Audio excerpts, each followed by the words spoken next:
Action! Okay. Oh no, it's video. Well, when the Hebrews taught, they always sat down to teach, so I'm in a good spot. Okay. 1st and 2nd Samuel. In the Hebrew context, it was one scroll, and then they cut it into two. It's one scroll. 1 Samuel starts out with a song, with Hannah's song, and then 2 Samuel ends up just about towards the end of the scroll with the David song in chapter 22 of 2 Samuel. So it starts with a song and ends with a song. The division of the thing ends up breaking the continuity of David's kingship. In the Septuagint, it's called the Book of the Kingdoms. And it's four. 1st Kingdoms, 2nd Kingdoms, 3rd Kingdoms, 4th Kingdoms. That'll take Samuel and Kings. And then when Jerome did his translation in the 4th century, he changed it from books of the kingdoms, he changed it to books of the kings. And so he has first book of the kings, 2nd book of the kings, 3rd book of the kings, 4th book of the kings. Yeah.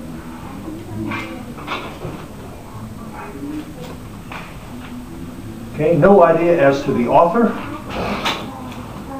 although it might be Samuel, because in chapter 10 verse 25 it says Samuel was writing information down. But it may also have been someone else who took what Samuel wrote and took what Gad wrote, took what Nathan wrote. Samuel dies in chapter 25, so somebody picked up the ball after that. 2 Samuel as well is anonymous. It could have been the same author for both of them, but in this case then whoever did 2 Samuel also picked up some stuff out of the book of Asher. So then he had resources in terms of Nathan's book, Gad's book, and Asher's book.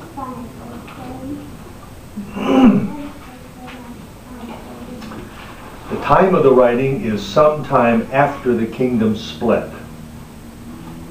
So it could be in the reign of Solomon or sometime in that period. But in chapter 27 of 1 Samuel, verse 6, it makes reference to the division. Where is the division? Can you say that again? Yeah, the division occurs with, Solomon. At the end but not till his son, though, right? Yeah, it occurs after Solomon's reign in Jeroboam. Jeroboam. Yeah, Jeroboam. So it's sometime after 931, after Solomon died, 931 BC, and before the Assyrian captivity in 722. So it's somewhere in that 200-year time frame. 1 Samuel continues the story of the judges, which ends in remember in chapter 16, verse 31 is where Samson dies. And so then Eli and Samuel pick it up from there. And if you remember, those last 4 chapters of the Judges were just an appendix covering the whole period. The time frame of the book of Samuel is probably somewhere between 100 and 120 years. Because we've got the reign of Saul, which was 42 years. We have the reign of David, which is 40 years. But it doesn't give us any sort of a time frame as to Samuel, as to how old he was when he died or whatever. So I would just say anywhere from 20 to 40 years of Samuel's involvement. So it could be anywhere from 100 to 120 years. The scope of the book is the transition from the judges to an established monarchy. And again, remember what I said last time, the orientation is theological as opposed to just annals.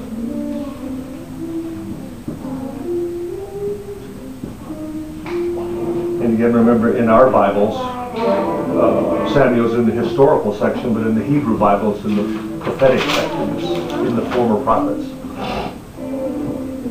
So they're not in the same place. And I would title all 3 of these books, Samuel, Kings, and Chronicles, as the rise and fall of monarchy.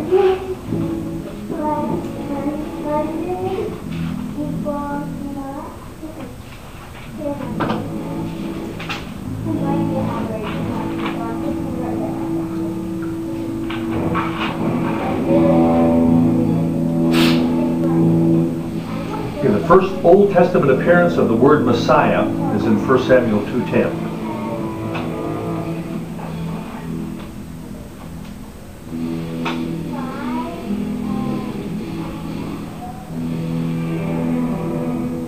And the progress of the Messianic concept, remember, starts in Genesis 3:15, and the focus there is on the race of humanity.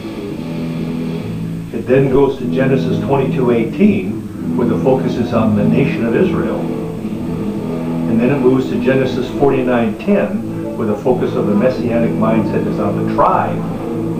And then when we get to 2 Samuel chapter 7, it's on the family. So it goes from the nation, from the race to the nation, to the tribe, to the family, to the person, to Messiah. It starts out in 2:10.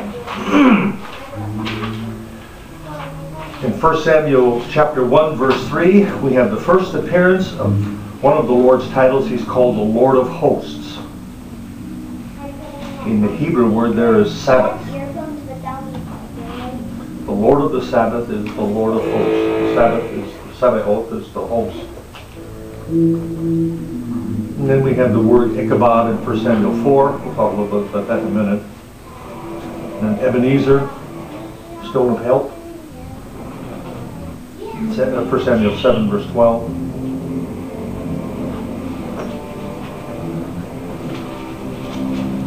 Anybody remember what Ichabod means?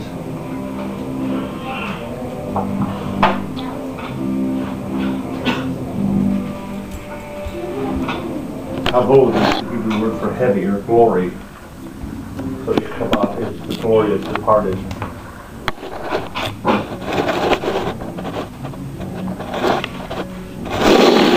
We have two allusions from Jesus to 1 Samuel.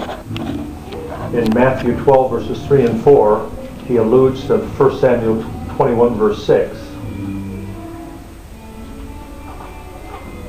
And in Luke 16 verse 15, he alludes to 1 Samuel 16 verse 7. Luke 16 what? 16, 15. 1 Samuel 16, 7, that's where the Lord looks on the heart. Jesus makes that same allusion in Luke 16.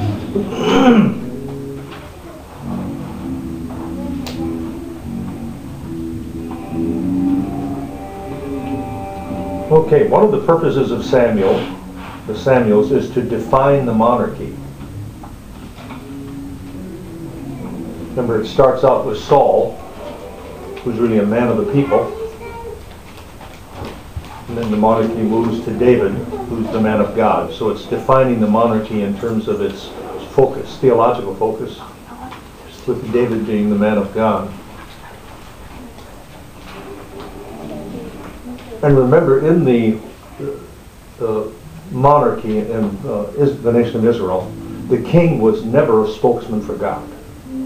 The prophets were the spokesmen for God in terms of new revelation. The priests were the teachers of what had already been revealed. But the king was never the spokesman. He was the regent, but it was the prophets who were the ones who were doing the speaking.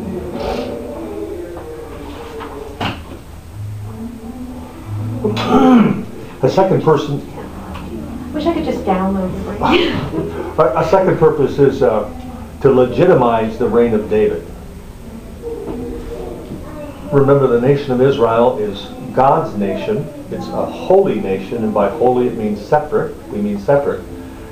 But it was characteristic of kings of that time to be bumping one another off in assuming the reign, or planning and plotting to get the reign. And so one of the things that Samuel is going to point out in terms of what he relates is that David was never a usurper. Right. He waited until God had a time for him. Even when the kingdom, when Saul dies and David takes over, he still only takes over Judah. And so it's 7.5 years there before the rest of them come on over. But David is just going to wait for that to happen. So just legitimizing the reign of David. The third purpose would be to demonstrate the import of following the Lord and obeying His statutes.